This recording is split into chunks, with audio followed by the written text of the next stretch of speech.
तुम चाहे जितने खूबसूरत हो, चाहे कितना ही पैसा कमा लो, चाहे कितनी ही मर्दांगी दुखा लो, लेकिन अगर तुम बात करना नहीं जानते तो सब बेमानी है। औरतें तुम्हें देखती ज़रूर हैं, मगर महसूस नहीं करती। असल सवाल ये नहीं कि तुम क्या कहते हो, बल्कि ये है कि तुम कैसे कहते हो।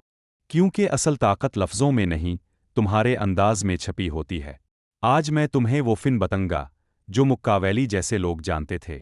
वो अंदाज़न गुफ्तगू जिससे औरतें सिर्फ मुतासिर नहीं होतीं, बल्कि तुम्हारे बारे में सोचने लगती हैं। औरतें लफ्ज़ों से नहीं, एहसासात से जुड़ती हैं। तुम्हारे अल्फाज उनके दिमाग तक जाते हैं, लेकिन तुम्हारा अंदाज उनके दिल में असर छोड़ता है। और यही वो मकाम है जहां ज़्यादातर मर्द हार जाते हैं।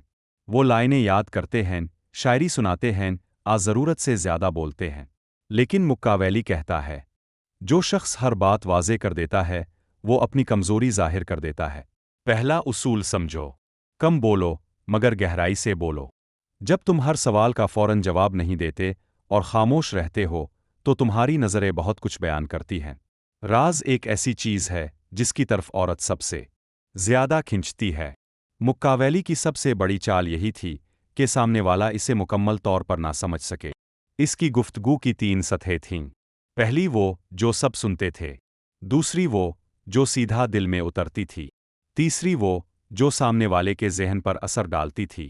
जब तुम किसी औरत से बात करो तो आवाज़ में नरमी भी हो और हल्की सी सख्ती भी। तुम्हारा लहजा ये एहसास दे कि तुम इसे समझते हो, लेकिन मुकम्मल तौर पर हासिल नहीं हो सकते। यही इम्तिजाज इसे तुम्हारी तरफ खींचता है, क्योंकि इसे महसूस होता है कि तुम आम मर्दों जैसे नहीं हो। तम्मा मुख्तलिफ हो, हकीकी हो और एक मुइम्मा हो। एक पुरएतिमाद मर्द की आवाज़ पुरसुकून होती है, आहिस्ता मगर मजबूत। इसके लहजे में जल्दबाजी नहीं होती, क्योंकि इसे अपनी कदर मालूम होती है। इसकी आंखें जैसे कहती हैं, मैं चाहता हूं तुम समझो, लेकिन मैं तुम्हें मनाने नहीं आया। इसकी शख्सियत में हल्की सी दूरी होती है, और यही चीज़ औरत के ज़हन में तजस्सुस पैदा करती है। ये सब अदाकारी नहीं होती, ये अंदर की कैफियत से निकलता है। जब तुम खुद को अहम समझते हो, तो तुम्हारी आवाज़ भी अहम महसूस होती है। मुक्कावैली कहता था, सबसे ताकतवर हमला वो होता है जिसका एहसास दुश्मन को देर से हो। अगर अल्फाज सही वक्त और सही अंदाज में बोले जाए, तो वो सीधे रूह तक पहुंच जाते हैं।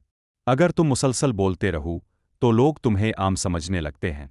लेकिन अगर तुम अपने अल्फाज को मिकनातीस की तरह इस्तेमाल करो, तो लोग तुम्हारी बातों में खो जाते हैं। अब उन उसूलों को मज़ीद समझो। पहला उसूल, जवाब देने से पहले ठहरना। खामोशी में एक पुरस्रार ताकत होती है। जब वो सवाल करे, तो फ़ौरन जवाब मत दो। 1-2 सेकंड खामोश रहो। ये खामोशी इसके ज़हन में सवाल पैदा करेगी। वो सोचेगी, ये खामोश क्यों है? क्या सोच रहा है? और इसी लम्हे तुम बग़ैर कुछ कहे इसकी तवज्जो हासिल कर लेते हो। फिर जब तुम आहिस्ता और पुरएतिमाद अंदाज में जवाब देते हो, तो हर लफ्ज़ असर छोड़ता है।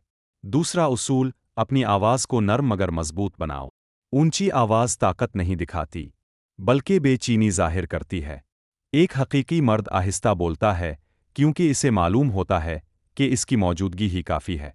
जब तुम संजीदगी से आहिस्ता बात करते हो, तो सामने वाला हर लफ्ज़ गौर से सुनता है। तीसरा उसूल, आँखों का सही इस्तेमाल। कुछ लम्हे इसकी आँखों में देखो, फिर आहिस्ता से नज़रें हटा लो। ऐसा महसूस हो जैसे तुमने इसके अंदर कुछ गहरा देख लिया हो, मगर तुम इसे बयान नहीं करना चाहते। ये एहसास इसके दिल में तजस्सुस पैदा करता है।